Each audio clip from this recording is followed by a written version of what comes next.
Joining us now, the two lawmakers leading the effort, Republican Congresswoman Kat Cammack of Florida and Democratic Congresswoman Teresa Leger Fernandez of New Mexico. They are the respective chairs of the women's caucuses. Our thanks to you both for being with us this morning. We really appreciate it. Congresswoman Cammack, I'll start with you.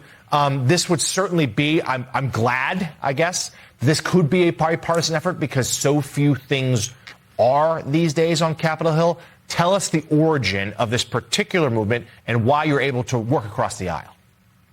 Well, good morning, and thank you for having us. And yes, it is pretty rare to have something of this magnitude be bipartisan, especially in a contentious midterm election year. But both Representative Leger Fernandez and I, we recognize, along with Speaker Johnson and Minority Leader Hakeem Jeffries, we all recognize that this is a bipartisan problem, so it requires a bipartisan solution. And so we decided to get together. We started texting saying, hey, we're working on something. They said, hey, we're working on something. We decided to team up because this isn't about issuing a report. This is about affecting real change up here on Capitol Hill. And I'm so glad to be working with my friend and colleague, Teresa from New Mexico. Congresswoman Fernandez, I'm wondering if you could talk to us. You know, there's been incredible reporting about this from Annie Carney in the New York Times, talking about the sort of powers imbalance and how hard it is to enact change when you have a job where you have very powerful people and then there are staffers who basically serve at the pleasure of these very powerful people. So talk to me about real ways in which you can implement this change. The issue around the old boys club at Capitol Hill is based on the power imbalance. People come here elected to Congress. They are supposed to be serving their constituents. They believe they are sometimes too powerful. And the people who come to work for us are brilliant. They are brilliant and committed, and they will do anything for their congressperson because they want to serve their constituents. Too often, we have seen congressmen take advantage of that power imbalance, use the women who work here as their prey. And we are here to say that that's not going to happen anymore. We are going to kick out the predators, and we're going to do that by changing and reforming the system that was put into place in 2018. It was a good start in 2018, but clearly it needs to be worked out better. We want to make it faster. We want to make sure that everybody feels like it's a fair system and that the women, and it is mostly women, feel like they are going to be heard and their claims are going to be resolved. Representative Cammack, can you explain to us what that would look like nuts and bolts wise? One of the problems we've seen in the House is that ethics committees tend to not have a lot of power and that a lot of this stuff is kind of toothless. So give us sort of what you could theoretically do to change that. Well, just like my colleague said, you know, there's really three-prong approach that we're taking here. First, we all recognize that accountability cannot begin and end with expulsions. While we're glad that Representative Swalwell and Representative Gonzalez voluntarily resigned because they knew that it was going to end in an expulsion vote, we all recognize that there's still problems on Capitol Hill. So we want to first and foremost address the training. The training is laughable. It's more of a check-the-box exercise. We have a full spectrum of different generations serving on Capitol Hill.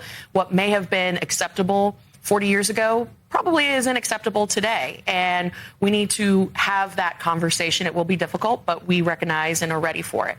The second thing is we need to streamline the resources. If a woman today, or a man for that matter, if they found themselves in a situation where they had experienced harassment, God forbid assault, they would not know where to go or who to call or what resources were available to them. So streamlining those resources so they know exactly what to do in the event of an incident, that is important. And finally, I think the biggest issue that we're going to run into is really curbing and stopping the retaliation culture on Capitol Hill. That is by far the most chilling effect that people have to contend with, is the retaliation that they have coming their way, because there is a power dynamic imbalance.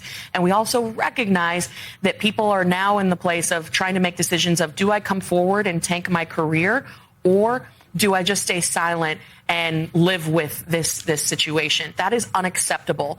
And so we're looking at all different ways that we can address those three big tenets, but also even stopping these types of people from getting to Capitol Hill. So maybe even requiring on their financial disclosures as candidates that they have previously settled sexual harassment lawsuits. Things like that will have a chilling effect on creeps getting to Capitol Hill because, as we like to say, creeps need not apply. That's certainly true. Congresswoman Fernandez, in our last minute, just what else should we know? So we are going to get these reforms in place before August break, and then we're going to continue to work on them so that before the year's out, we've done the big pieces.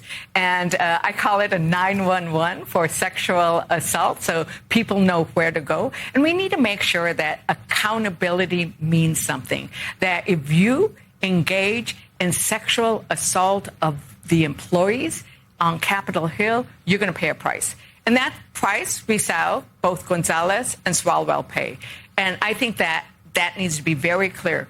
Creeps need not apply. But if you did get here and you have decided to take advantage of the women who work for you, there's going to be a bright line that says you do not deserve to work here anymore. It's what would happen out in the private sector. We need to hold Congress to a higher level of standard. We're going to make that work because we're working together. And I think that this is a big thing, right?